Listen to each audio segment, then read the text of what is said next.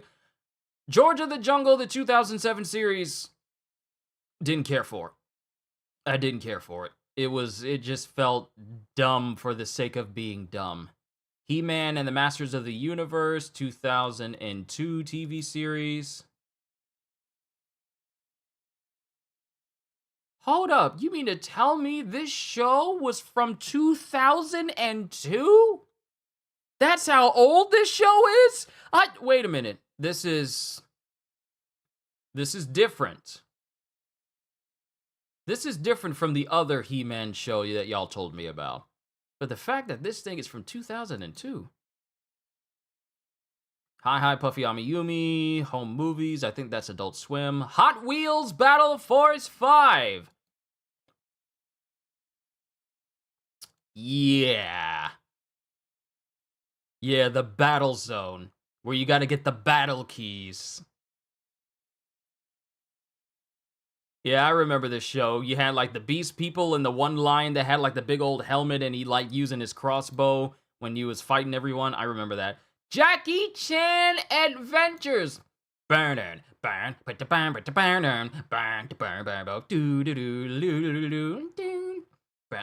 love the theme song when it has Jackie going down the Eiffel Tower or going down the pyramid. Going down the pyramid, he was all like, it was something about that particular sound in the theme song that really got me. One of the things I really remember from the Jackie Chan Adventure show was specifically one episode where using a talisman was used to release, I want to say a homicidal leprechaun that had like these super bouncy shoes that would allow it to jump all over the place, but he was also super heavy, so anything he landed on was crushed. And his shoes made this one distinct bounce sound that still rings in my ears today whenever I think of that particular episode. But I loved it. Talismans that can give you all sorts of different powers? Yes, it was cool. I didn't watch all of this show, but I loved it every time it came on. And I especially loved the Jackie Chan live action questionnaire at the end when he was talking. Like during all his times doing his movies and everything. I love that. Let's see, Johnny Bravo, Johnny Test, Justice League, and Justice League Unlimited.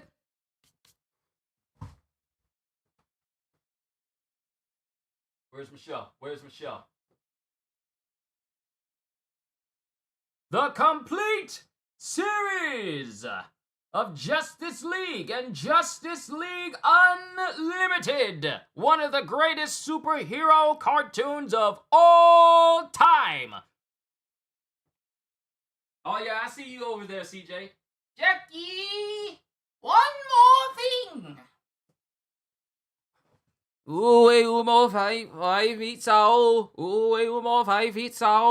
I'm probably mispronouncing that, but that's one thing I remember from Uncle. That's one thing I remember. Justice League Unlimited, love that. Crypto, the super dog. Let's see, My Gym Partner's a Monkey. Naruto! Never have I watched an anime on Cartoon Network more religiously. When Naruto first aired, it was over. It was over! I loved every single moment of Naruto. Watching it from the beginning. And I remember when they first showed the promo for Naruto, I was thinking like, oh, okay, this is interesting. And the more I watched, the more I was like, nah, this is about to be something wonderful. And now today, it's a legendary series. To think of all the times that I've watched Naruto, specifically in the English dub, that was how I first got introduced to it. But watching Naruto was a life-changing moment for a lot of kids and a lot of teenagers when this first came on. I know, what? It was canceled by Cartoon Network due to the closure of Toonami Jetstream? Fools! The remaining 11 episodes aired on YTV from October 25th to December 6, 2009. Such a legendary show. Kakashi cemented himself as one of my favorite characters from Naruto, period. Period. So now we go up to the O's. One Piece was shown, and I remember that the One Piece that was shown on Cartoon Network was the 4Kids dub.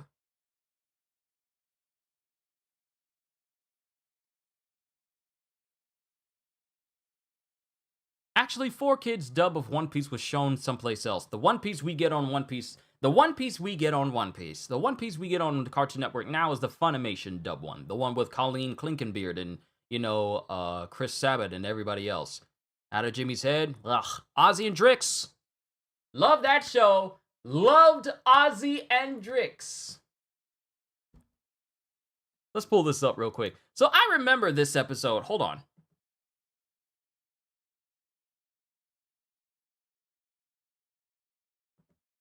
Sorry, I'm pressing buttons I shouldn't be pressing.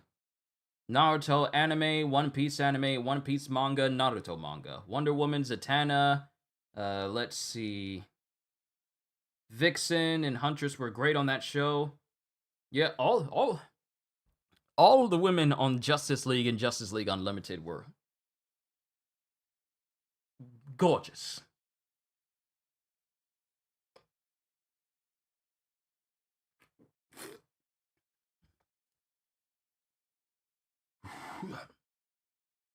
Can you do either? Your Justice League and Unlimited were so good. My childhood, it was rewatching them in Netflix recently. Hold on, give me a sec. Let me take an intermission for myself real quick. I'll come right back. I'll be right back.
Man, I almost tripped over my VR headset cord. because it's kind of set up on a separate spot across my room. But the cord was just like in front, and I was thinking, you know what? I'm not gonna trip over it. And then I proceeded to trip over it. So yeah, I'm definitely gonna have to move that and set my stuff back up again because I kind of knocked over the charging station that my headset was sitting on top of. But let's get back to it. Ozzy and Drix. I remember watching the different episodes of Ozzy and Drix, like the nicotine episode and the white bean gas episode. There were so many episodes. That one there it had like a dog virus inside of him as well, inside of Hector. I remember this as well, and how Ozzy and Drix got transferred from like Frank's body over to a whole new person's body. So many times learning about the human body and Ozzy and Drix at the same time. I remember Pet Alien. This was a bit of a weird animated 3D episode as well. Let's see. There's Pocoyo. People like Pocoyo, but I don't know if people really like watching Pocoyo all that much. Because I know one family, they had their child watching Pocoyo and they decided not to because it was like distracting the kids too much. Pokemon, Powerpuff Girls Z, Princess Natasha, I remember that. Reboot, Robot Boy.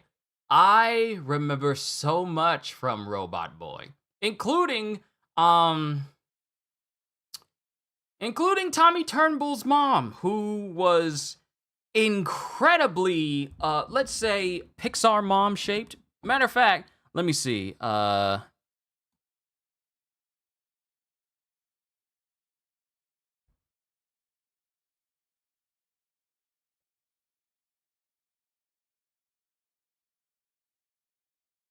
Let me see.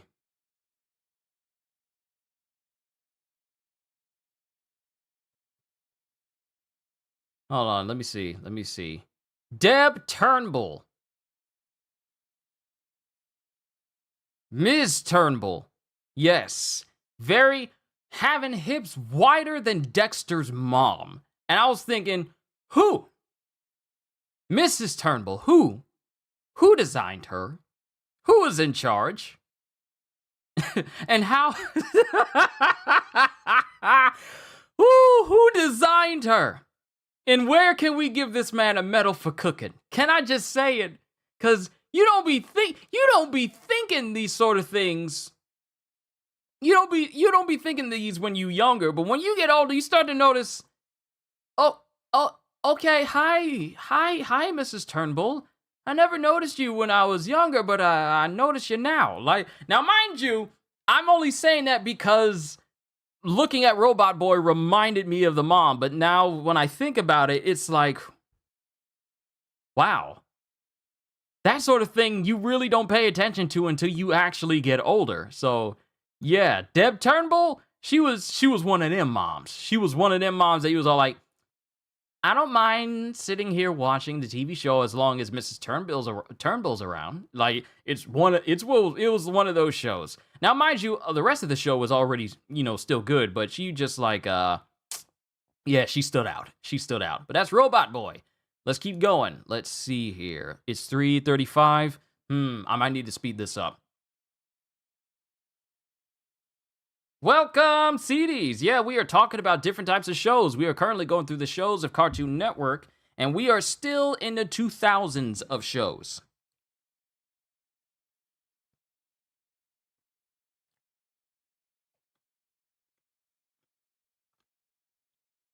Robot Boy, Samurai Jack.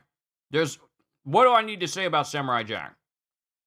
Spaced Out, I remember this show. This was weird too, where the people look odd. Yeah, here it is. Yeah.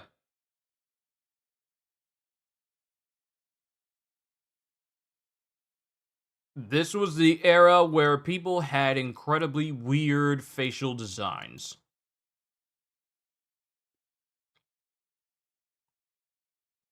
Let me see. Yeah, this is how everyone looked in that show. And the handyman that did everything, he had these weird, bulged out eyes. Mm-mm. It was weird. Agent K, Drew Saturday, Deb Turnbull, Helen Parr, the era of thick mom characters. The era of thick moms that would define a generation. Because now the term Pixar mom is a current theme whenever you see characters that have been blessed with that ever so noticeable hourglass figure. But mostly with like big hips. Let's see. Spliced. Is Spliced a cartoon?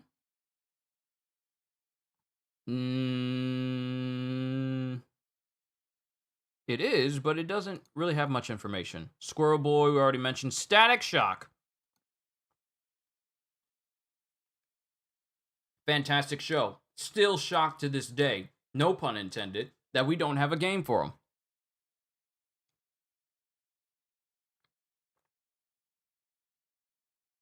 Yeah, I am still shocked to this day that we don't have a game for Static Shock. That, and when it went to him getting a brand new suit, the first suit was good for Static. The second suit that he got, no, that was perfect.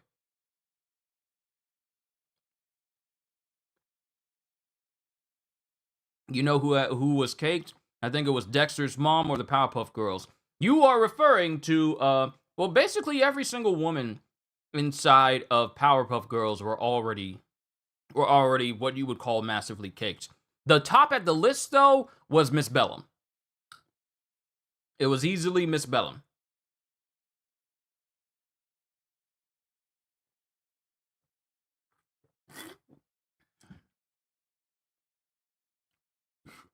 Legion of Superheroes was dope on Kids WB. We haven't gotten there yet. Because Kids WB is right after Fox Kids. You know what? I'm not going to worry about Playhouse Disney. Because I got enough time because I got to be somewhere at 5:30.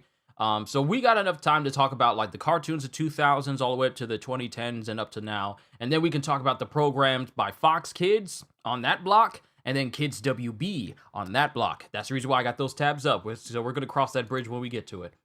So we got Stoked. The summer's on.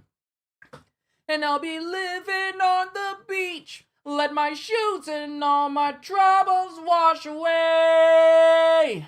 I love the theme song for Stoked. It was along the same lines as 16. It was along the lines of 16, but I love the show because it was more, like beach and surfing oriented. What I wouldn't give to have that show again. I missed it when shows were good and I could watch any one of them. And then we have Stormhawks. Who remembers this show? It's along the lines of This is along the lines of like those 3D shows you would get from Jetix that had like that I want to say like a cartoony look to them, but they were still 3D. I remember Stormhawks. A lot of Stormhawks. I remember watching this show all the time. It had that one girl who was the evil leader of the evil group that was against them. And I always remember her because she always had this low, raspy voice. But she also had this sort of magic power as well. Never saw the end of it because I don't think they actually ended. I think they ended on the cliffhanger.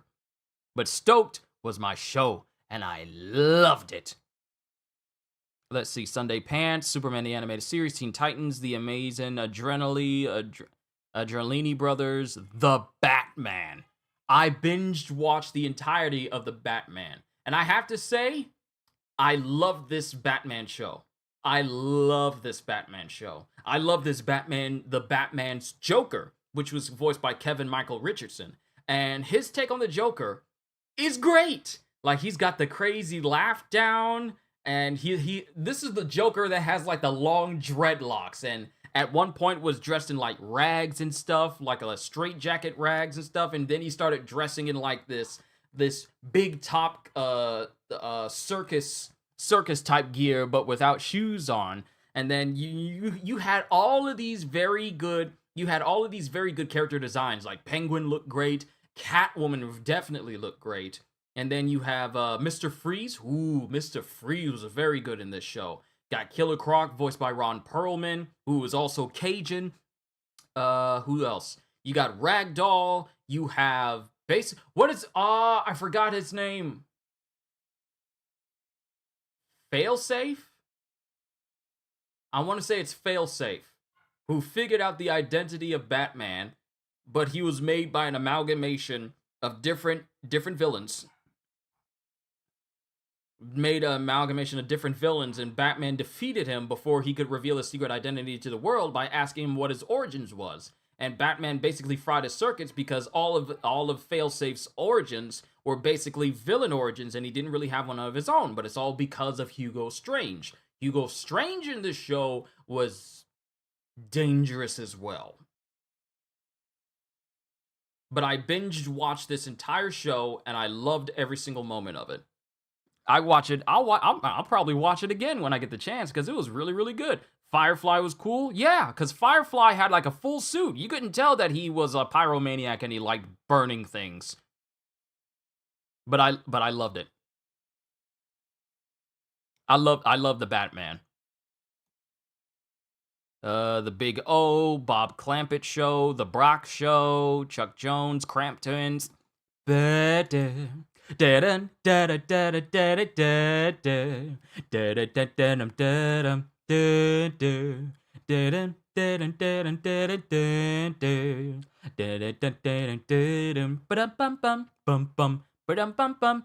remember watching this show. It was a little weird to me, but it was also one that I tended to enjoy from time to time. Cramp Twins, Grim Adventures of Billy and Mandy, Land Before Time, Looney Tunes Show, the show, like the actual show that actually had a storyline. That was actually really good as well. Really good. A lot of memeable moments. It was a really good show. Let's see. Flapjack, The Mummy, The Other Siders, Popeye Show, Secret Saturday, Superhero Squad Show. Remember that? Watch that. Let's see. Toonheads, Total Drama Island, Total Drama Action, Total Drama, Pocket 2 Island, Totally Spies.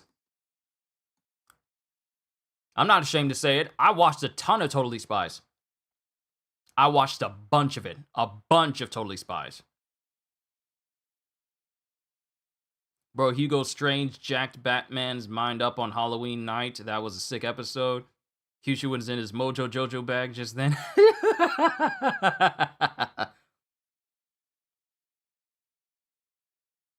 I don't think that was Failsafe Q. I think that that's the robot. That's the reason why I was pondering for a moment. I couldn't remember if that was actually. Let me see.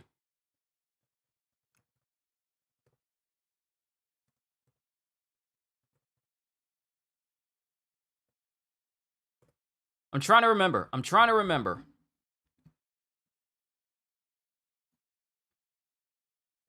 Let me look up the Batman. Here we go. Awesome. Thank you, Batman Wiki. Let's see. So we got the Joker. The designs for characters were very good. Joker, Catwoman, Harley Quinn. Very good design here.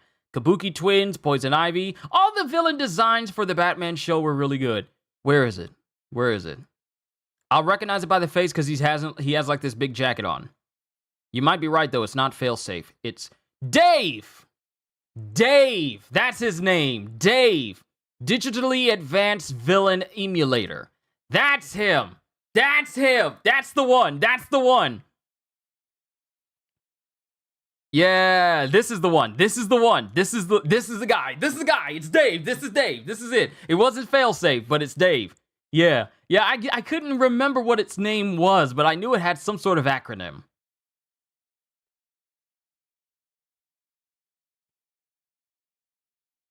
Had 3 lights on its face and an upward triangular. Wow, I didn't notice that his face was basically an upside down version of the dots that adorn the head of Brainiac. I never noticed. But yeah. Let me go back. We need to keep going. Totally Spies, I watched a ton of. I watched so much of it. And at the time, I didn't realize how fetished so how fetish some of the episodes were. I didn't know at the time.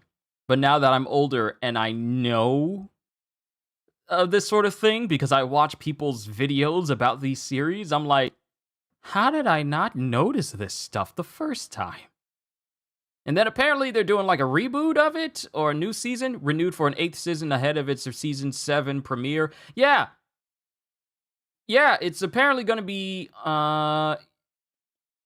premiering again, like its next season.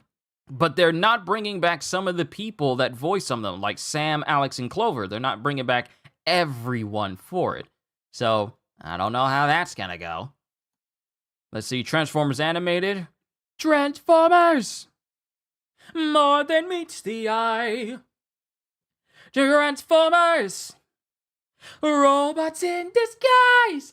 Autobots raise the battle to destroy the evil forces of the Decepticons. Na, na, na, na, na, na, na, na, Transformers! Na, na, na, na, na, na, na, na, Transformers. I remember that. I remember watching this too. I didn't watch all of it, but I did like the Megatron in this one. Oh, what's new, Scooby-Doo? What's new, Scooby-Doo? We're coming after you. We're gonna solve that mystery. I see you, Scooby-Doo. The trailer's back to you. What's new, Scooby-Doo? I love the theme song for What's New, Scooby-Doo. I love it!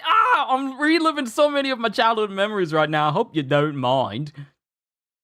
X-Men Evolution. Shaolin Showdown. Yes! The Battle for the Shengon Wu. I love that one. Yu-Gi-Oh! Never really watched too much of that. I was more into, I watched more of Yu-Gi-Oh! What is it?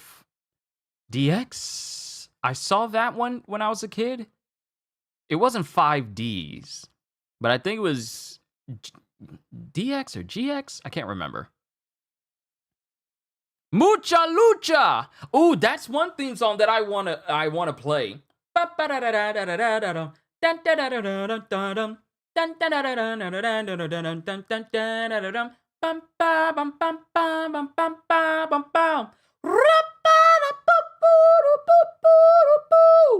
Mucha lucha, mucha lucha. It's a way of life. I love Mucha Lucha. Ricochet, Buena Girl, and the Flea. Pulverizing pinball. I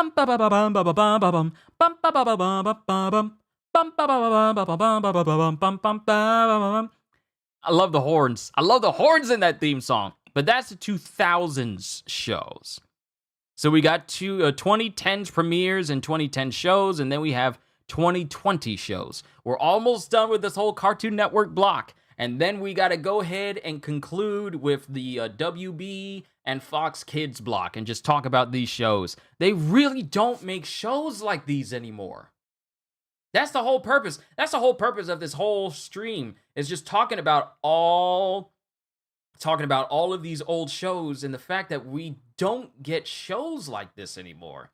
I got this crazy, fantastic idea. Okay, we got all these students who are also luchadors, who have their own special moves, and a whole bunch of crazy stuff happens. Let's turn it into a series. Awesome! Let's put it forward. Now we got to make sure we have shows that don't offend nobody, that's not insulting anybody, that doesn't have any, like mean people in it, or it always has to have life-changing messages as the forefront. A lot of cartoons have just lost their free will to just be good shows. Like, a lot of them just lost the real heart of entertainment. A lot of them. Can I say that? A lot of these cartoons that we get now just lost a lot of their heart. And that's the reason why people, seldom really bring up cartoons a whole lot, except for old shows, not shows that we get now, not reruns that we have now, but actual new shows that are, we can put on the same line as, like, old shows we used to enjoy when we were kids. We don't have those anymore. It's a shame, because people are flocking towards anime. At least anime won't disappoint you, unless it's a very bad anime, and that's just one. You still have hundreds of thousands of different ones to entertain you, so it's not like you're going to be strapped for content if you want to watch something good on the anime side. But cartoons, you get what you get, and if it sucks, you're gonna have to wait a year or two before you ever get anything better again, and even then, it's not even guaranteed. We don't have those years where we were getting nothing but feasts upon feasts of shows back in the day. The Flea, he was the reason why I watch it. I like Mystery Incorporated. It's one of my favorite Scooby-Doo shows. Yeah, it was mine too. So let's check out the 2010s. Let's go ahead and wrap up the main channels, Nickelodeon, Disney, and Cartoon Network. So we get Adventure Time, goated. We get Be Cool Scooby-Doo. Is this the one where they had everyone's appearance looking kind of basic a little bit? Like this is the one that had the redesign. I will not be bringing up Velma because Velma's an abomination like the Acolyte.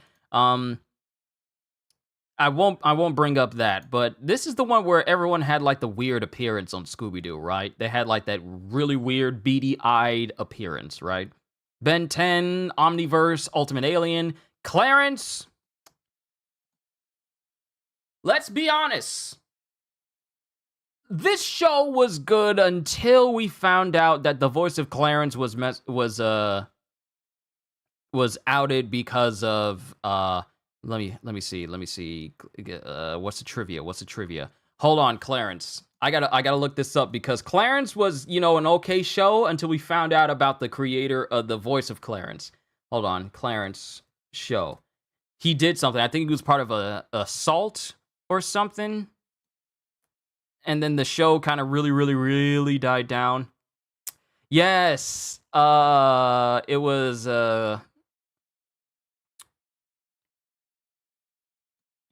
Yes, Skylar Page fired from Cartoon Network amid allegations that he had assaulted a female co-worker. Cartoon spokesman confirmed that the series would continue despite his absence. In 2021, admitted that the allegations were true and issued a public apology. Yeah, this show fell off. This show fell off when we heard about his voice actor being a part of that assault allegation. I'm not gonna say the first half of it, but he did say that it was true, and he got kicked off the show, and it was like it didn't really feel the same afterwards, and you couldn't really look at it the same because even though the voice actor for Clarence changed, you couldn't put it behind you that his original voice actor was put out from the show because of that. Blacklight, good to see you. We've been on actually, how long has this stream been going for? Almost 3 hours. Wow, this has been going on for a minute. Almost 3 hours of me doing this. Man, I didn't realize you guys were sticking with me for this long. My apologies. But yeah, we are, can I do sumo? Been watching your Jujutsu Kaisen read-throughs? Oh, thank you, Blacklight. I hope you've been enjoying them. That's all I really can say, is that, hey, if you enjoyed the stuff that I've been doing, that's good enough for me. Because I got so much more on there. I got the entirety of One Piece, the entirety of My Hero Academia, including in the last 2 chapters I'm definitely going to cover as well. Got all of Jujutsu and basically any other manga series that I have on the channel. Like, it's plenty for you to enjoy as well as a couple of manhwa as well. But long story short, I hope you enjoy everything that this channel has to offer you. So we got Clarence. I watched it. I enjoyed it for a little bit. Then that whole thing with his voice actor happened, and I was like, yeah, I don't know how I feel about this. The same way how I can't look at Little Bill the same way I used to, knowing who created the show and everything that happened with Mr. Cosby. So it's kind of like that. When am I going to do Chainsaw Man? Oh, I've already said that I would not be covering Chainsaw Man, the manga, on my channel simply because there's a certain limit to things that I will read and entertain on this channel and cover, and Chainsaw Man is not one of them. While I still read it and check it out, it's not something I will cover simply because it's just too vulgar of a series for me to just like vocally cover on this channel. So I won't be, this Chainsaw Man will not be a series that I cover on this channel because it's not something that I would like to have. I would like to cover as a whole because of how it is. That's just me. That's just me. But yeah, we got Clarence. We got Craig of the Creek. I watched a little bit of it. It seemed all right. Generator X. Why don't we have a Generator X game? Why don't we have a Generator X game? Infinity Train, heard of that as well. What is Level Up? Oh yeah, that's that live action show where real game monsters would come into real life. Mad TV. I can separate the art from the artist at least a majority of the time. Yeah, but for me, it's all like,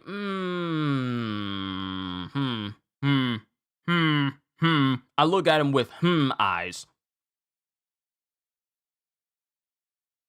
I tend to separate actors, voice actors from the show, from the characters as well as creators of the show, as it doesn't ruin the show for me. Yeah, that I can understand. So for me, actually, it was really, I'm gonna be honest with you, for me, it was kind of like, it was that way for a little while, but I can look at it now because I don't attribute everything that show has to offer to the one thing that guy did. That was actually me during the time when I found out that stuff, and I kind of fell off from it, but I didn't really go back. I didn't really go back to it, but I can understand what you mean, separating the people who did the action versus a show that has nothing to really do with them. They were just a voice on the show. They weren't the show itself. So I understand what you mean. Mighty Magic Swords. I remember that. New Looney Tunes. OKKO, Let's Be Heroes. One of the things I remember is that Vampire Mom. What is it with them creating thick moms in these shows on Cartoon Network? Can anyone tell me? Over the Garden Wall. I remember Over the Garden Wall. You had what is it? Elijah Wood. Regular show. Now you know where I get my or my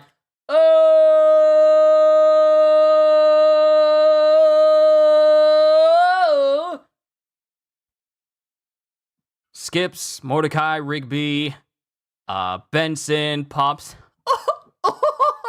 Good show! Jolly good show! So many good characters from regular show.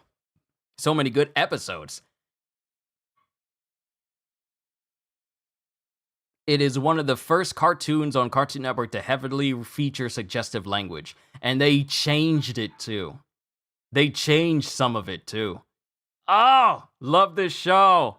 I didn't watch all of it, but I really don't have an excuse why I can't watch the entirety of regular show. 8 seasons, 261 episodes. I can do it. I can do it. I can watch the entirety of the regular show. And if I remember, I think they're trying to do like a... Yeah, this was announced. A new regular show series was announced at the Annecy International Animation Film Festival. And it's still being held by the same people who did the show. You know, like JG... Is it JG Quintel? Yeah, JG Quintel. It's still being held by him. So you don't need to worry about it being, like, extra. But then again, I don't know. You know, times have changed. Seems like it suits you. But regular show was good. They had that one episode with Garrett Bobby Ferguson. You know, that one dude that is out there in the world right now who's supposed to be this big, giant Donkey Kong champion. But it turns out he cheated, and he's been trying to legally fight anyone who's been disputing him ever since. To this very day, and I'm like, dude, your 15 minutes of fame is over. No one cares about Donkey Kong the way you do anymore. Stop. It's okay. You can let go. You can go be with your family now. So there's those episodes, and then the Ballroom Blitz episodes. They actually had some very good classic music in some of these episodes, and some freaky episodes as well. Like, remember when it had people writing their names? In the one episode, they had people writing their names in the mirror? And they would say the name 3 times, and they would be in the reverse mirror world. and everybody would be freaky and scary in that one. It had some of its horror moments. It was also really good. Secret Mountain Force Awesome.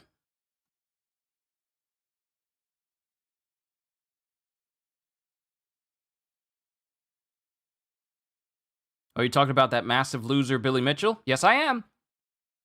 Secret Mountain Force Awesome. These were one of those shows where Cartoon Network was introducing shows that were really, really graphic in terms of its grossness for no apparent reason. And I wasn't big on those sort of things anymore. I wasn't a kid where I was all like, "Ooh, it's gross, but it looks so cool." I wasn't at that age anymore where I was like, that's interesting." Because gross out humor does not appeal to me. It used to when I was a kid when I didn't know any better. Now, I like being clean. So if it's gross out humor, I'm not into it. Then we have Steven Universe. It was good. It was good for a time. And then it started to fall off a little bit. And that's when you got a fandom that also started to become kind of toxic concerning this show. We are the crystal gems. We always find a way. And if you think we can't, we always find a way. That's why the people of this world believe in garnet, amethyst, and pearl, and Steven! Because one of my favorite songs out of this entire show was the Other Friends show from, Spinell. That's right, I heard this story over and over again. Gee, it's swell to finally meet your other friends. That's right, I heard this story, don't really like how it ends. Gee, it's swell to finally meet your other friends. What did she say about me? What did she say? What did you do without me? What did you do? Did you play games without me? What did you play? Did you think all this time that I wouldn't find out about you? That's right, I heard this story over and over again. Gee, it's swell to finally meet your other friends. I really should put that. The old timey radio effect on there when I'm doing these songs. But that's one song that I remember vividly, completely all the way through because it was one of my favorite villain songs. But yeah, this show had its time. It's had its time. Then there's Steven Universe Future. Never watched that. Let's see. Symbionic Titan. It is a absolute sin against humanity that this show was canned. And I originally thought that the reason why we be careful, bro. Don't know if you can get copyrighted. Yeah, I'll be careful. But then again, I've been singing a whole bunch this entire stream, so at this point, I don't care if this video doesn't get if this stream doesn't get monetized. Oh well, nah, you ain't gonna get no complaints from me as long as you guys enjoyed yourself. Thank you for the support, none all the same. But one reason why I thought Symbionic Titan got canned was because of that one episode where your girl was twerking in front of Octus. I thought that was the reason why this show got canned because it was all like, no, we can't have that on TV, no! And I was thinking, that's a dumb reason. Me, a person that doesn't mind watching that sort of thing. Who said that? Not me. But turns out, as it says here, the series was canceled because they couldn't turn it into toys. They canceled the show because they couldn't turn it into a toy line.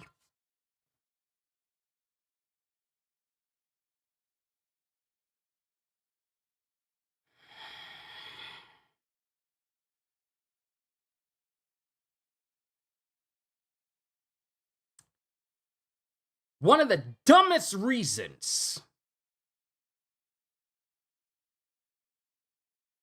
to end the show was because we need this to become a toy line, or we couldn't get a toy license for it, which at the time was a big factor for a cartoon action show to stay on the air, which is incredibly dumb. We're gonna keep this going because we want to turn it into toys. Oh, we couldn't get a license. Scrap the picture. What? Because, I see you, Halster. I really thought that the twerking episode was the reason why they stopped.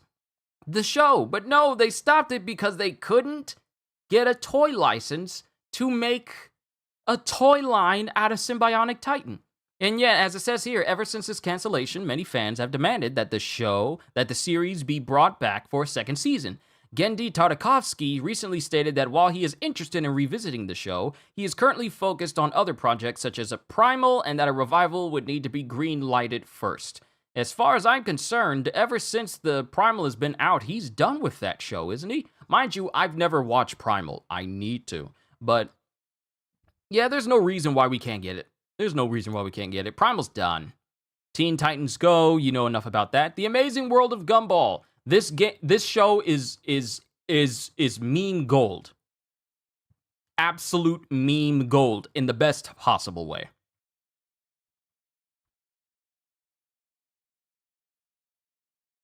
The Amazing World of Gumball is a very, very good show. High Fructose Adventures of Annoying Orange. We're not talking about that show. I don't even know how that even became a show. Then we have this 2016 Powerpuff Girls TV series. Yeah, you got nothing to say to me if you don't even bother asking the original voice actors for the Powerpuff Girls to come back for anything at all. Let alone you don't even bother asking Tara Strong, who was a voice of Bubbles, literally one of the most well-known voices.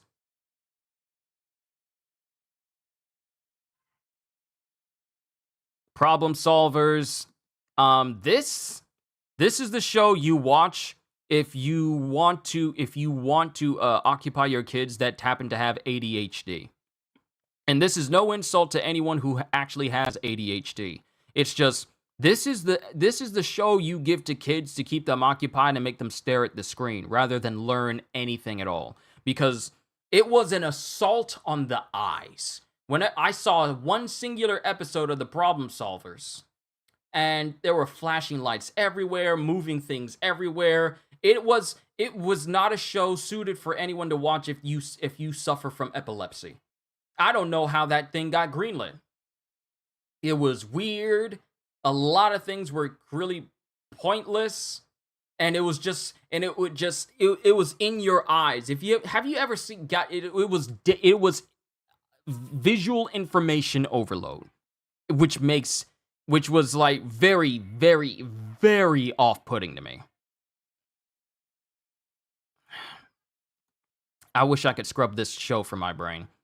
Tom and Jerry Show, Total Drama presents The Redonkulous Race, World Tour, Pakatu Island, Revenge of the Island, and Total Drama-Rama.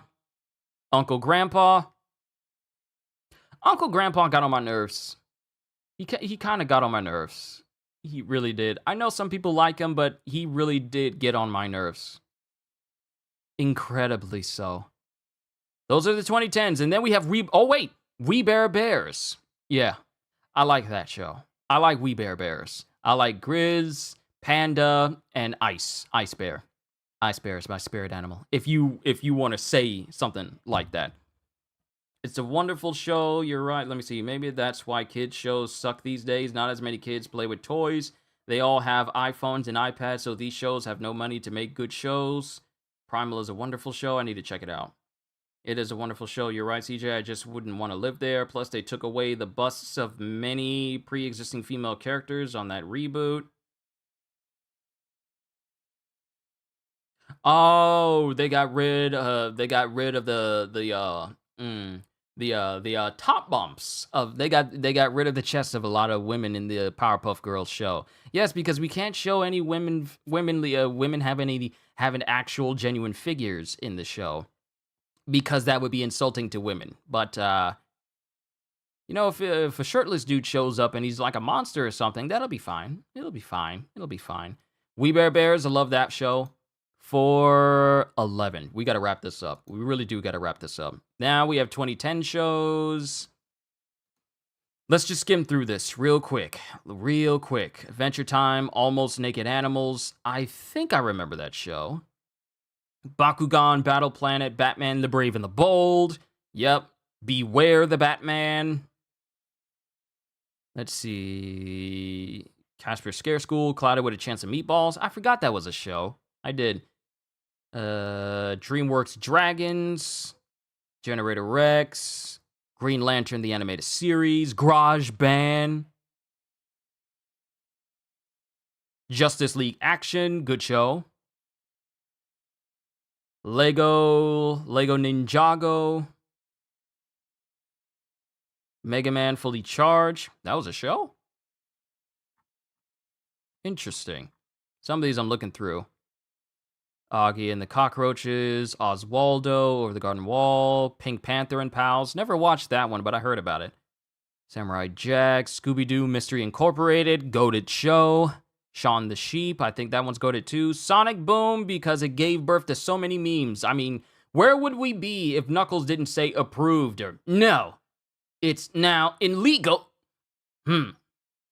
I don't know. Like, where would we be if we didn't get some of the memes and quality moments from Sonic Boom? Let's see. Garfield Show. That's one show I watched a little bit, but it was like, eh. In some degrees, it kind of got a little bit grating to me after a while. Transformers Cyberverse. Transformers Robots in Disguise. Unikitty, I forgot that was a show. Villainous, Young Justice. Yep, Young Justice was a great show as well. So now we move on to the 2020 shows.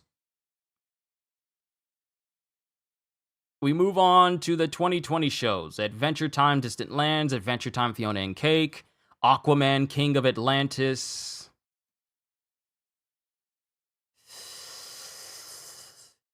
Yeah. If they wanted people to take Aquaman seriously, that show was not it. It was essentially an Aquaman version of the Thundercats Go TV show. And the less we talk about Thundercats Go, the better. Let's see. Elliot from Earth. Some of these I don't even recognize. I think we've entered into the phase of Cartoon Network that is completely foreign to me. We have officially entered into the era of Cartoon Network that is officially foreign to me. Because Thundercats Roar, that's what it was called, not Thundercats Go. But Thundercats Go is not too far off. But yeah, we've officially entered into the era of cartoons that is foreign. My Adventures with Superman, I've seen that that's a good show. I need to sit down and just watch that all the way through. Young Justice was top tier, it left in a cliffhanger. Where Vandal Savage was talking to Darkseid. The Battle Brawlers theme song was a banger. Sonic Boom is only best for the memes. Pretty much, only then. But yeah, I think Thomas and Friends, All Engines Go. Yeah, we have Tiny Toons, Luniversity. We have officially entered into the era of Cartoon Network that's completely foreign to me. And very little seems to be appealing to me in terms of that. So now we are done with Cartoon Network 414. I want to see if I can get this done before 5 o'clock. So I've been at this for a minute. So now we are here with Fox Kids. So we got Attack of the Killer Tomatoes. We got Bobby's World. I remember growing up with that. I used to have a Bobby's World toy where it was Bobby on a bicycle and his legs move. His legs move with the wheels.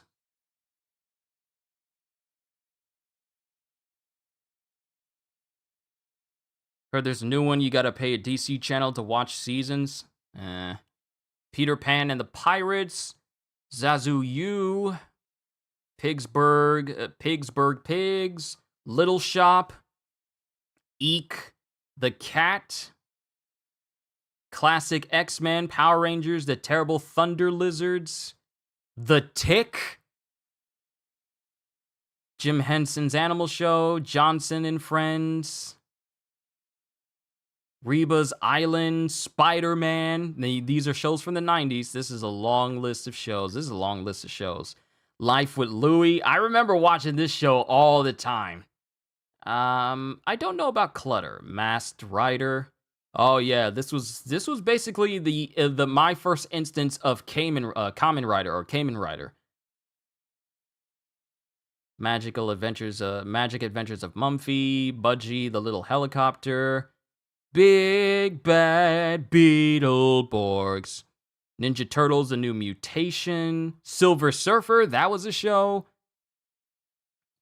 Walter Melon, Mad Jack the Pirate, the Mr. Potato Head Show. That was a show?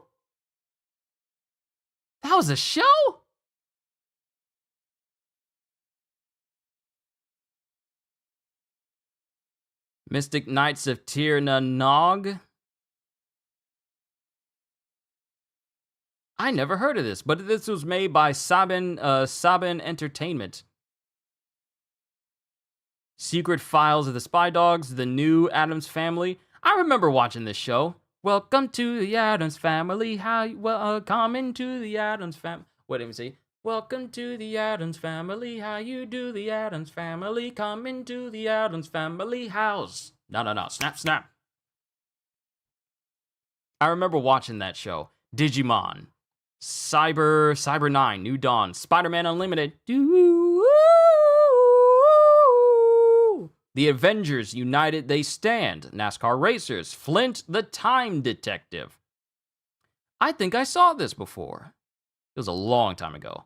Action Man, Dinosaurs, Escaflowne, never watched that. Los Luchadores, Moncole Knights, and Transformers Robots in Disguise.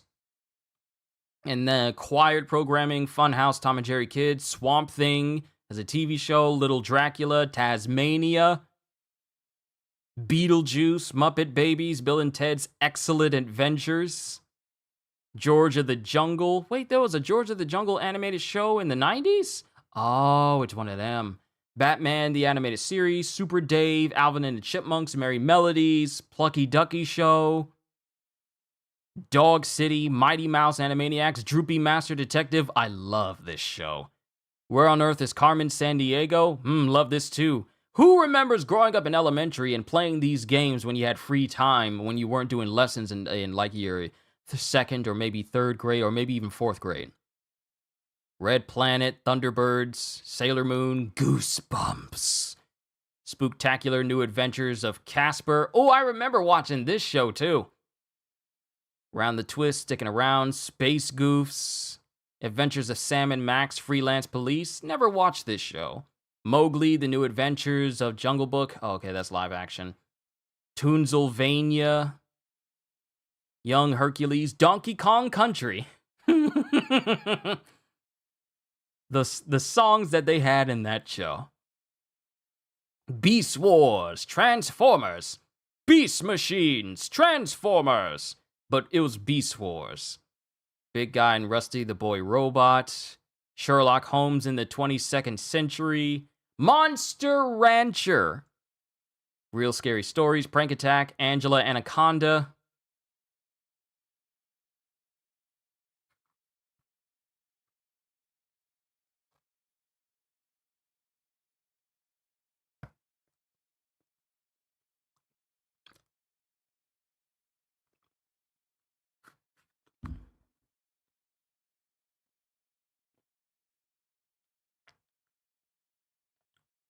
CJ, that's the first song that came to mind, but I wasn't about to sing it.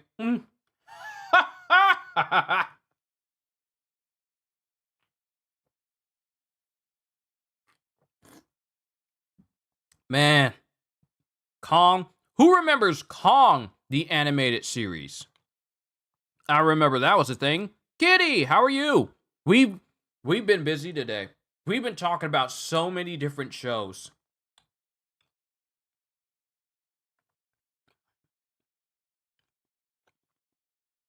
We've been talking about so many different shows, Kitty. We are done with the Disney side, the Nickelodeon side, the Cartoon Network side, and that took pretty much 3 hours. Now we're on with Kids, Fox Kids, and then Kids WB. So now we're looking at all these different shows. Kong, the animated series, Metabots, Moolah Beach, Alienators, Evolution Continues, and then Galador, Defenders of the Outer Dimension. That's live action, not interested. I'm only interested in cartoons. Oh, and of course, the Magic School Bus. Ride on the Magic School Bus! Beep, beep, beep, beep. So those are the shows from Fox Kids.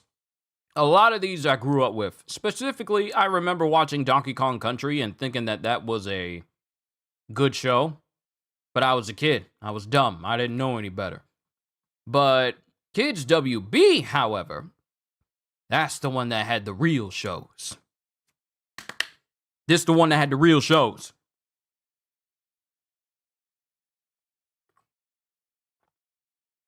Animaniacs, Sylvester and Tweety Mysteries, Pinky and the Brain, Freakazoid, That's Warner Bros., Superman the Animated Series, Road Rovers, Bugs and Daffy, Wayne Head, The Daffy Duck Show, The New Batman Adventures, The New Batman Superman Adventures, Hysteria, Batman Beyond, Pinky, Elmira and the Brain, Detention, Static Shock, The Zeta Project, Mucha Lucha, What's New, Scooby-Doo, Ozzy and Drix, Shaolin Showdown, The Batman, Coconut Fred's Fruit Salad Island. I watch this show so much. Lunatics Unleashed, Johnny Test, Tom and Jerry Tales, Shaggy and Scooby-Doo Get a Clue, with one of the absolute worst theme songs ever. And of course, Legion of Superheroes. And then it brought over Samurai Jack, the Powerpuff Girls, Codename Kids Next Door, and Foster's Home for Imaginary Friends from Cartoon Network. And then we got Teen Titans and Crypto the Superdog. And then from Fox Kids, Kids WB got Tiny Toon Adventures. And then programming from Hanna-Barbera was Captain Planet, the new Scooby-Doo movie, Scooby-Doo Where Are You?, the Scooby-Doo show, Scooby-Doo and Scrappy-Doo, the new Scooby and Scrappy-Doo show. And then it brought over shows from 4Kids, which was all of Pokemon, from Pokemon, Indigo League, Adventures in the Orange Islands, the Johto Journeys, Johto League Champions, Master Quest Advance, Advance Challenge, and Advance Battle. Then all of Yu-Gi-Oh! And then Cubix, Robots for Everyone. Then it brought over Channel Umpty 3, Men in Black, the series. That's the show that told me it was cool to wear suits and shades all the time. Generation O, Jackie Chan Adventures, Max Steel. I remember having a Max Steel action figure when I was a kid. It was one specifically tailored towards rock climbing.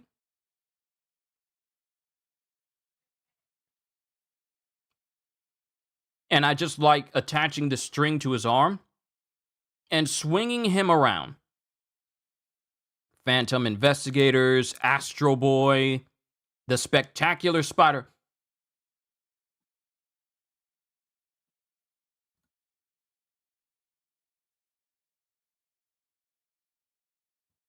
The Spectacular Spider-Man.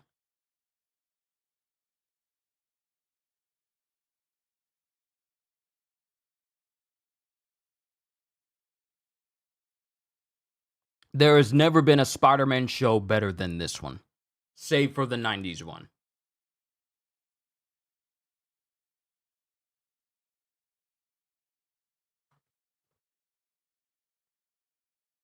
It is the perfect adaptation of Spider-Man in a cartoon.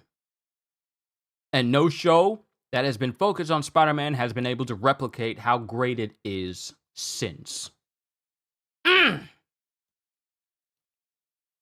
Living on the edge, fighting crime, spinning webs, leaping from the highest leb. He can swing above our heads.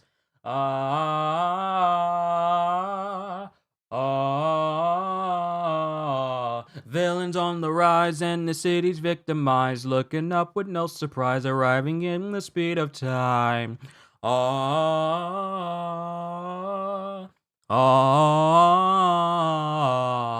Spectacular, spectacular Spider-Man. Spectacular, spectacular Spider-Man. Spectacular.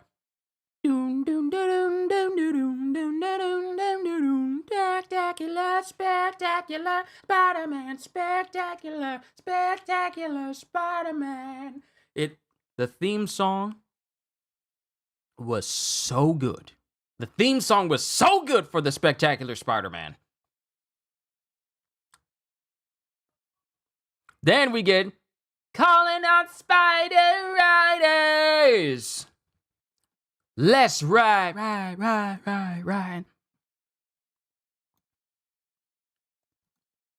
Hold on, let me see if I can find the lyrics. Spider Rider.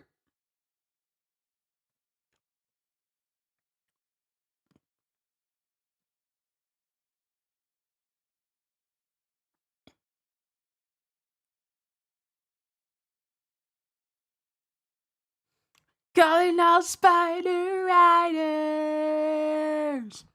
Let's ride, ride, ride, ride, ride, ride, ride. Spider ride like we do. If you're true, then you can be too. It's cool, you can join our team no matter how dark it seems. If you look, the power's inside you. So strive to be the great rider. We'll ride it on, so now we're calling all spider riders. They don't make these themes like they used to. They don't make them like they used to. Y'all need to stop. Y'all need to stop. Oh, these were some good shows. They had some good themes. Okay, quiet programming. Earthworm Jim. Remember that was a TV show? Legend of Calamity Jane. Brats of the Lost Nebula.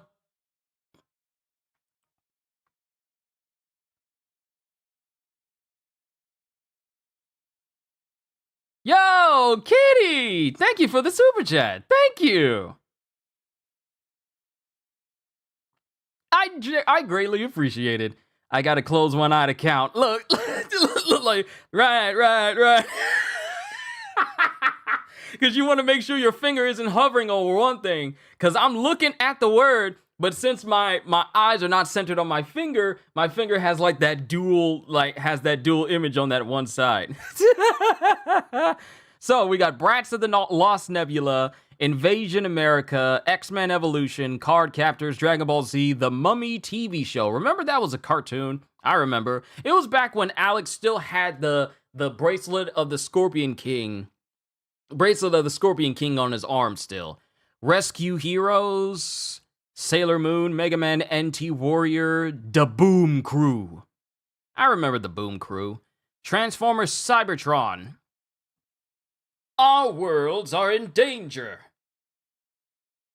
We must find the 4 cyber planet keys. In order to stop this calamity, we must find the cyber planet keys before the Decepticons can do them for evil. It is our mission. What is it? Hotshot, Scattershot, Vector Prime, Landmine, Optimus Prime, Transform and Roll Out! Transformers more than meets the eye. Autobots, Decepticons, go! Boom, boom, boom, boom, boom, boom. They don't make TV, they don't make cartoon themes this good no more. I'm upset. We were eating good when we were younger. They don't make them like they used to. Beautiful Joe, I remember that was a TV series, yet I never played any of the games. I never played any of the Beautiful Joe games, and I'm actually upset that we don't have a Beautiful Joe game right now.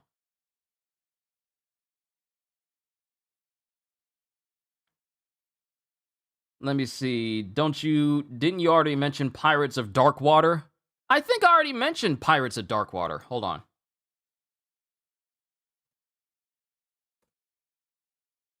Pirates of the Darkwater.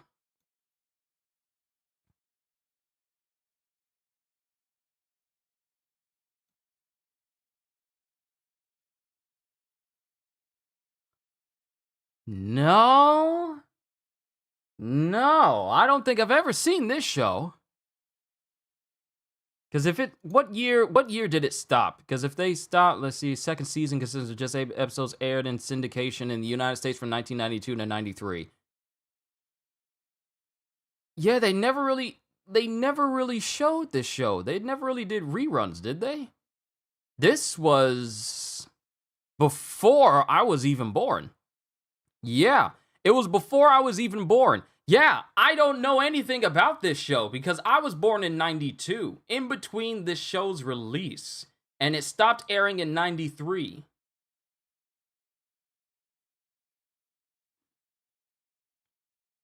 You should stream one of the Beautiful Joe games.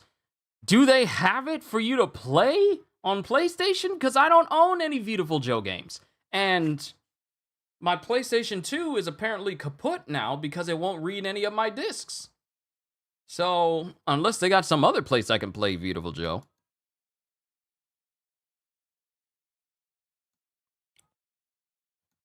Okay, I think we're good. On Fox Kids, this is Kids WB. Then we have Beautiful Joe, Monster Allergy. I remember Monster Allergy. I remember watching that a little bit. Eon Kid, I heard of that, but I never really watched. Wait, Eon Kid, Iron Kid? Is it Eon Kid or Iron Kid? I think I remember seeing this on TV, but I never really got into it. And then there is Skunk Fu, Irish-British animated action adventure fantasy comedy. Irish-British animated action adventure fantasy comedy. Pick one! Pick one! Pick one! Featuring the fables and adventures of anthropomorphic animals protecting their valley using martial arts. And that's it for Kids WB. And that's Pirates of the Dark Water. I think we did it. Ion Kid. So they spelled it wrong, maybe? But yeah, we covered everything, ladies and gentlemen. This has been a long session. This has been a long session of me covering all of these shows from like the 90s all the way up to now, from Disney, Nickelodeon, Cartoon Network, Fox Kids, Kids WB, and a whole bunch in between. And I have to say, I enjoyed this entire session. Almost 4 hours, but I really do need to get ready and finish what's left of my sloppy Joe before my family sees. Shh, don't tell them. But this was nice. In order to save Cybertron and Earth, we must find the 4 Cyber Planet keys. Thank you, Kitty. I appreciate that. Unfortunately, never watched Spectacular Spider-Man as it aired. If I did, it'd definitely be my favorite. Dude had that broken sword. Blackbeard, Big Brother was in it. Pirate of the Dark Water was GOAT. Pirates of the Dark Water also has an old Genesis and Super Nintendo games. Somebody put a red laser on my forehead. No, it's just a scar. It's just a scar. Ain't nobody putting no laser on my forehead because I ain't say nothing wrong. I say it to the mountaintops. Shows ain't as good as they used to be. Least of all cartoons. Fight me. They're not. They don't make theme songs like they used to. They don't make TV shows like they used to. But you know what they do make? The ability for us to watch them again. Because I will greatly watch any other show that I've mentioned during this entire session rather than anything that Disney, Nickelodeon, and Cartoon Network are making right now. Because at least I know I'll enjoy that 100%. 80s to 2010s, the best era for animated action and comedy shows? Absolutely. Those were the best years. After that, can't say that anymore. Unfortunately, you can't. But, ladies and gentlemen, I'll hold that like with you. Cartoons suck today. They do. But yeah. I just figured I'd spend this little time, even though this little time is 3 hours and 34 minutes. I just wanted to spend this little time talking to all of you about cartoons, where they were, how good they were, and why they don't amount to nothing now. And why the only thing that truly matters is you getting your hands on complete box sets. Because there's no telling when they're going to say, like, well, we need to get rid of this show on the streaming service to make room for these new shows. No, this is the reason why I like having box sets and Blu-ray versions of these shows. So I can always say I have them, even when streaming services say, like, no, we don't have room for them, we can't keep them anymore, or we don't have the license for them anymore.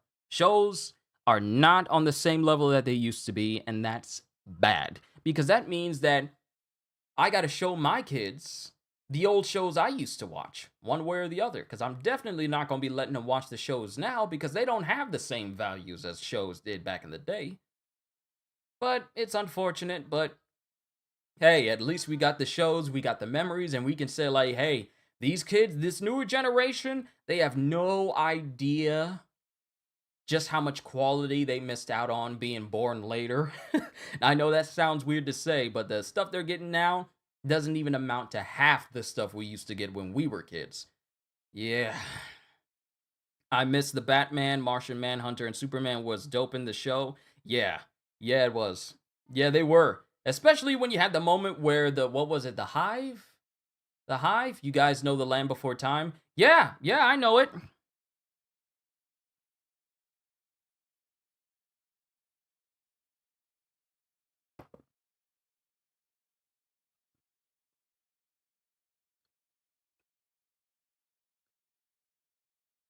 My sloppy joes are kind of cold because I spent so much time talking to you guys and not eating all that much. I'm eating it all though. This plate's gonna be clean.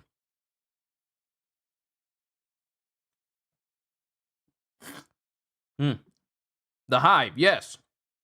Remember when the villains were helping bring down the Hive alongside the police and heroes? What? You guys know The Land Before Time. My sister's kids' daycare said that the movie was too violent.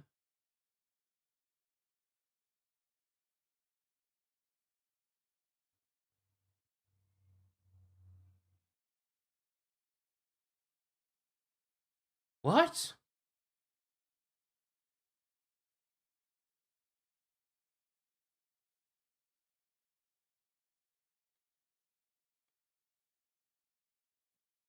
What?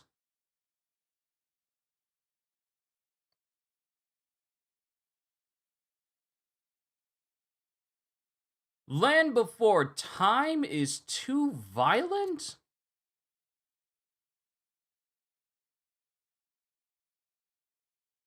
What was violent? You didn't visually see anyone. They said it was too traumatic for kids. Suggest Bambi next time. Have them watch Big Hero 6 and tell them to pay attention to the Museum Expo episode. Have them watch The Incredibles and pay attention to the ending of the first movie with Syndrome. Have them pay attention to that. Have them watch Ice Age. And then the final moment where the big boss is right underneath those shaking icicles. Have them watch that. Have them watch Snow White and the Seven Dwarfs. And the moment where the big old lady witch lady is preparing to have the rock smash onto the dwarves. Have them pay attention to that. Have them watch The Little Mermaid. Make them pay attention to the final fight with Ursula and how Prince Eric takes her out. Have them watch The Princess and the Frog and see Dr. Fusilier lose his little medallion that he was using in order to keep the lower spirits off of him. Have them pay attention to that. Have them watch The Lion King. Specifically the Stampede episode. Have them watch that. What's another good one? Because there's a lot to choose from. Have them watch Beauty and the Beast and pay attention to the episode with Gaston during his final fight with the Beast. Have them pay attention to that.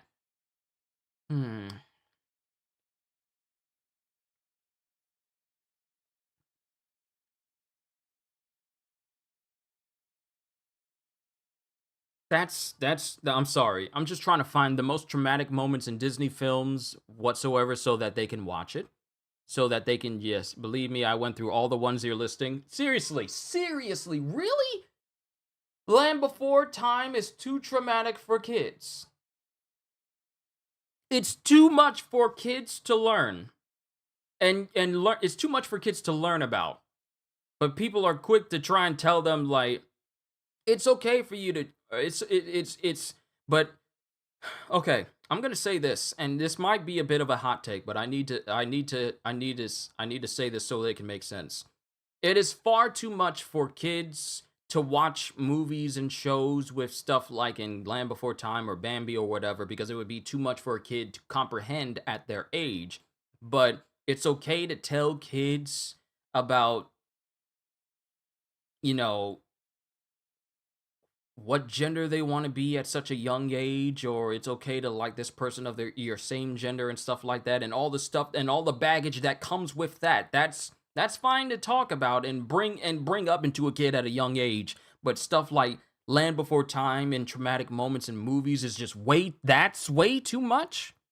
But the other thing isn't too much when that's going to affect the child for a very significant portion of their life due to how it will affect how they behave in society. That's fine to bring up to a kid when they're young.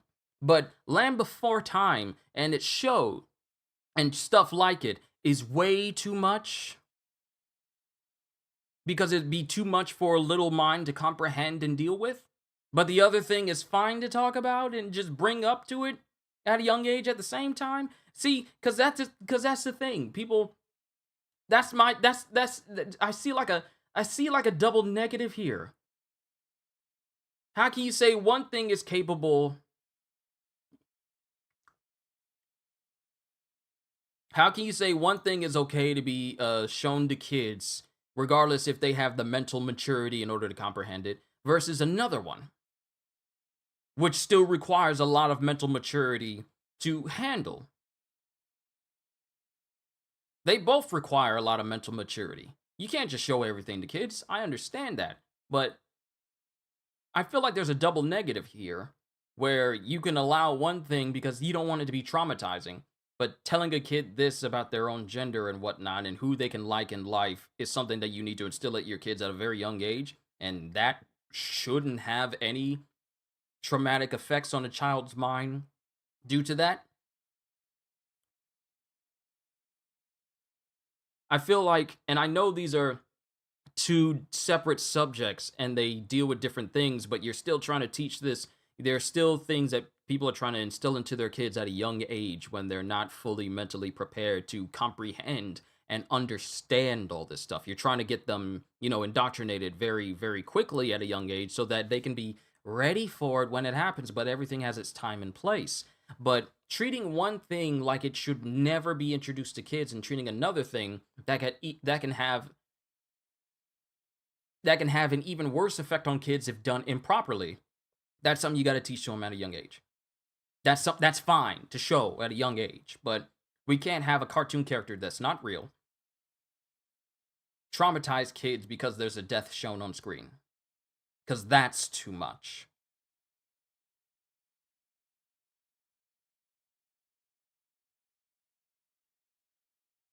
This world is weird. This whole world is weird.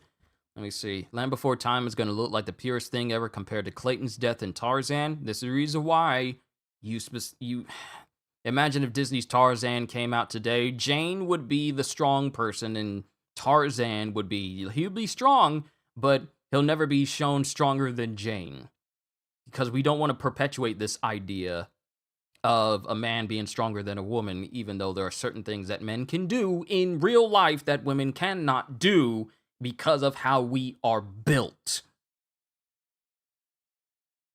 They would mess it up. These are the same people who have a problem with CRT. What theory? What was done to my people was documented on film.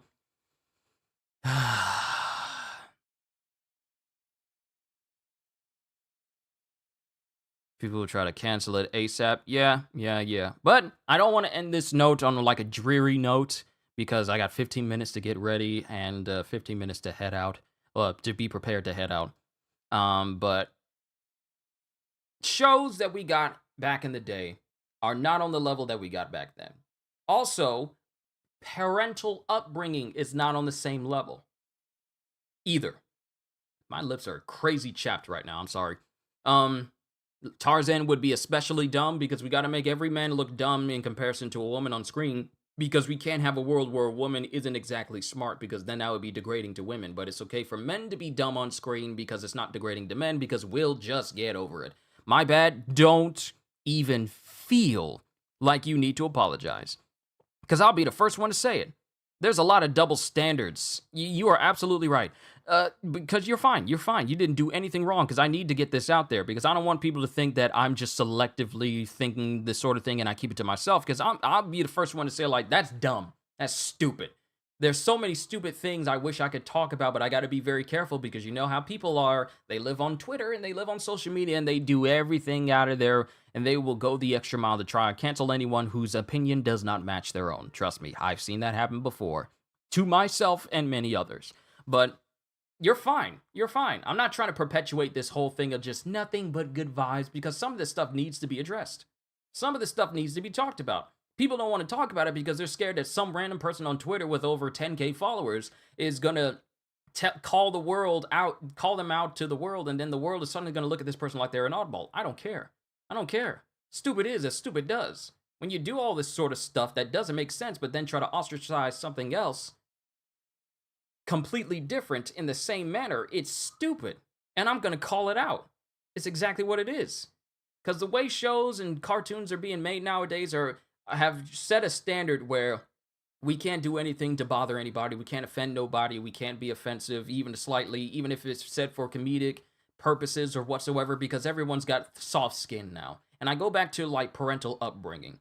When we were young, when I was raised in my house, I come from a very strong Christian background, along with a military background. So on one side, I was taught the ways of Christ and the Bible and everything, and that helped perpetuate one side of me. And on the other side, I was taught to, respect and, yes ma'am, no ma'am, yes sir, no sir, from my parents, and that comes from like the military side, and that makes up the other half of me. And that's what makes me who I am.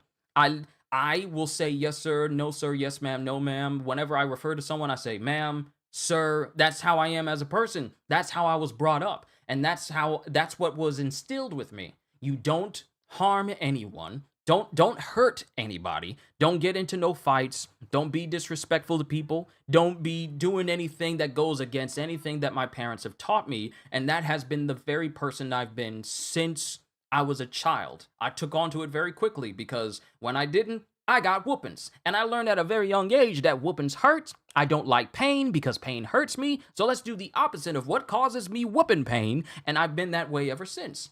That's how I was raised. That's how me and my two sisters were raised. We are in our 30s. My sister is still in her late 20s. That's how we were raised. That's how my parents raised me and my sisters. You don't get that same level of parental uprising because now a lot of parents are relying on iPads and their and kids' phones to be the one to teach them instead of reprimanding their kids, saying like, "Hey, you don't bully people. Hey, you don't be mean to people. Hey, you don't discriminate to people because of the color of their skin or their background or their financial situation. You don't do any of that stuff." You don't get parents who are steadfast with that mindset.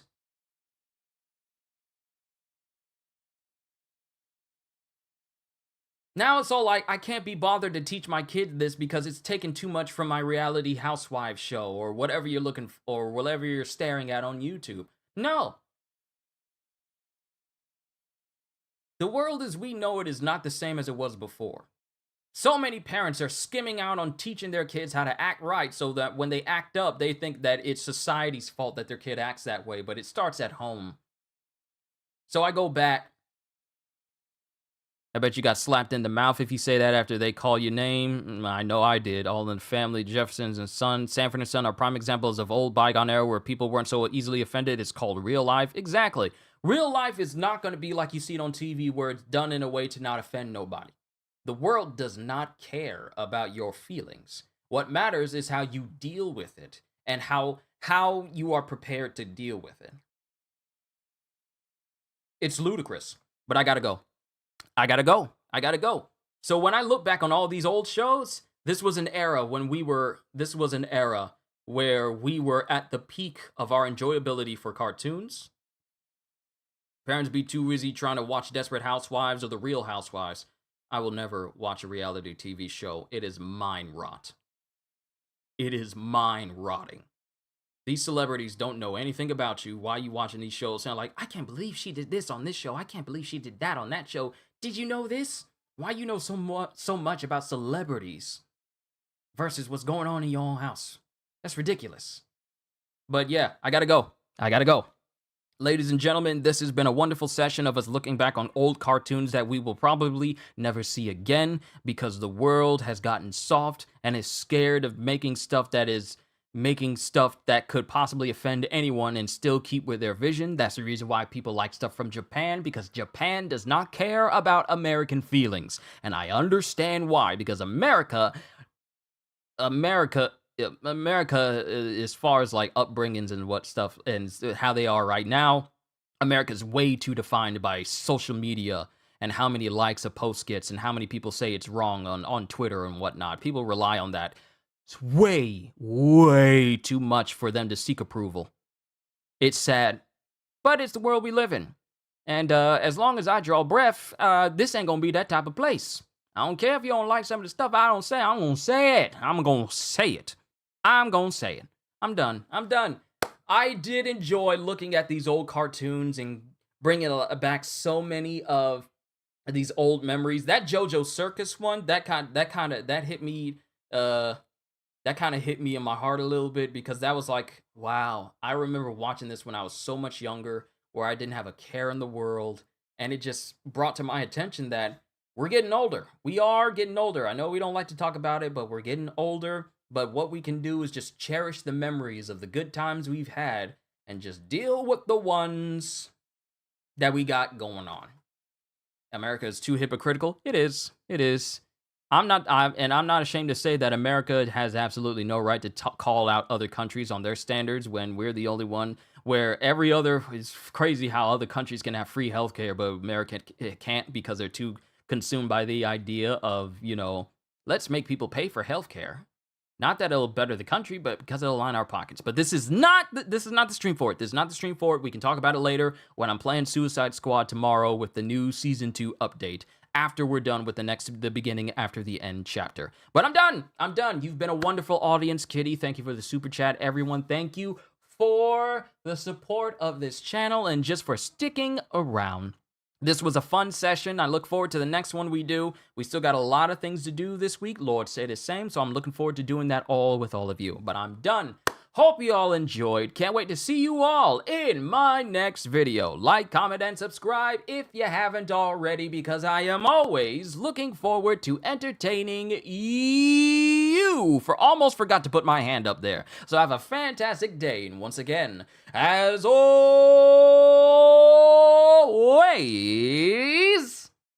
later, peoples!